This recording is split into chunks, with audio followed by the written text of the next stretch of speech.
အားလုံးပဲမင်္ဂလာပါခင်ဗျာကျွန်တော်ဇော်မင်းထွန်းပါယနေ့ဒီနေရာမှာကျွန်တော်ပြောကြားမယ့်စကားတွေဟာခါတိုင်းလိုပဲသတင်းစာရှင်းလင်းပွဲတွေမှာတည်တည်ချာချာစီစဉ်ထားတဲ့စိတ်ကူးရင်အလိမ်ညာတွေလုံးဝမဟုတ်ပါဘူးဒါတွေဟာကျွန်တော်ယင်တွေကနေတကယ်ကိုပုံပွင့်လင်းလင်းထွက်လာတဲ့တည်ကြတဲ့အမှန်တရားတွေသာဖြစ်ပါတယ်ကျွန်တော်ဟာသူ့ရဲ့ဘေးနားမှာချိန်တော်ကြာယာတူးကြီးကြီးနဲ့နေခဲ့ရသူပါဒါကြောင့်လဲသူ့ရဲ့အတွင်းစိတ်သူ့ရဲ့ဆုံးဖြတ်ချက်တွေသူ့ရဲ့လျှို့ဝှက်ချက်တွေကိုကျွန်တော်အသိဆုံးပါခင်ဗျားတို့အားလုံး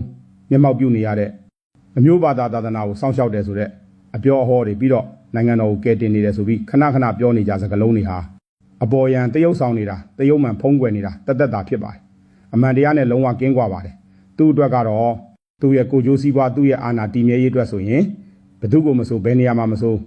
နင်းချေဖို့ဝန်မလေးတဲ့လူစားမျိုးပါယခုလည်းကြည့်ကြပါဦးတိုင်းပြည်အခြေအနေတွေမကောင်းတော့ဘူးတကယ်ကိုကြက်တဲလာတော့ကျွန်တော်လိုသူ့ဘေးမှာကပ်ပါနေပြီးသူခိုင်းသမျှအကောင်းဆုံးလိန်ညာပေးခဲ့ရတဲ့သူကိုတောင်အသုံးမကျဘူးဆိုပြီးဝေးရကိုကန်ထုတ်လိုက်ပါပြီဒီလိုအကျိုးပေးကင်းမဲ့တဲ့အဆုံးသက်မျိုးနဲ့ရင်ဆိုင်ရတာဟာတကယ်တော့မထူးဆန်းဘူးလို့ဆိုရပါလိမ့်မယ်ဒီတော့သူ့အတွက်အမြဲတမ်းအလုပ်လုပ်ပေးခဲ့တဲ့ကျွန်တော်လိုလူကိုတောင်ဒီလိုစွန့်ပစ်ခဲ့မယ်ဆိုရင်ခင်ဗျားတို့ပြည်သူတွေကိုကြတော့ तू ကဘယ်လိုများသဘောထားမလဲဘယ်လိုနည်းနဲ့များဆက်ဆံမလဲဆိုတာနဲ့စဉ်းစားကြပါတွေးကြည့်ကြပါတော့အမှန်တိုင်းပြောရရင် तू ဟာခင်ဗျားတို့ပြည်သူတွေကိုဘယ်တော့မှမိတ်ဆွေလို့မမြင်ပါဘူးအမြဲတမ်းသူ့ရဲ့အာဏာကိုချိန်ချောက်နေတဲ့ရန်သူတွေဖြစ်တာသဘောထားတတ်ပါတယ်သူ့ရဲ့အာဏာခိုင်မာမာတည်မြဲဖို့ဆိုရင်တိုင်းပြည်ကြီးတစ်ခုလုံးပျက်စီးသွားပါစေကျွန်တော်တို့ရဲ့ချစ်ရတဲ့လူငယ်တွေရဲ့အနာဂတ်တွေအိမ်မက်တွေပျောက်ဆုံးသွားပါစေသူလုံးဝဂရုမစိုက်ပါဘူးအရေးတော်မလုပ်ပါဘူးသူပြောနေတဲ့ငြိမ်းချမ်းရေးဆိုတာကလည်းပြည်သူတွေကိုလက်နက်နဲ့အကြမ်းဖက်နှိပ်ကွပ်ပြီးငြိမ်ဝှက်အောင်လုပ်တာကိုပြောတာပါဖွံ့ဖြိုးတိုးတက်ရေးဆိုတာကလည်းသူ့မိသားစုဝင်တွေသူ့ရဲ့နောက်လိုက်တပည့်တွေ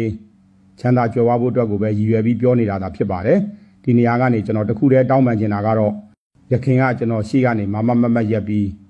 လိန်ညာပြောဆိုခဲ့မိတဲ့ကိစ္စရပ်တွေဆုံးဖြတ်ချက်တွေအတွက်တကယ်ကိုနောင်တရမိတယ်ဆိုတာပါပဲဒါကြောင့်သူဘာပြောလုံးဝကိုမယုံကြည်ကြပါနဲ့တော့သူဟာခင်ဗျားတို့ပြည်သူတွေကိုကာကွယ်ပေးမဲ့သူလုံးဝမဟုတ်ပါဘူးသူကခင်ဗျားတို့ကိုတစားကံဖြစ်အသုံးချပြီးသူ့ရဲ့အာဏာပလင်သူ့ရဲ့ရာဇပလင်ကိုသာ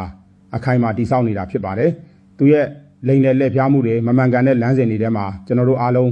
အတူတူနှင်မွန်းခဲ့ကြပြီးပါပြီဒီအခြေအနေတွေဟာတော်သင့်ပါပြီလုံလောက်ပါပြီမင်းအောင်လှိုင်ဆိုတာတိုင်းပြည်ကိုတကယ်ချစ်မြတ်နိုးတဲ့သူမဟုတ်ပါဘူးသူချစ်တာကသူ့ရဲ့အာဏာကိုပဲအသက်လို့ချစ်မြတ်နိုးတာပါဒါကြောင့်ဘယ်တော့မှသူ့ကိုမယုံကြပါနဲ့တော့ကျွန်တော်လိုပဲယာတူးတွေပြုတ်ပြီးအရာဆုံးရှုံးသွားမှ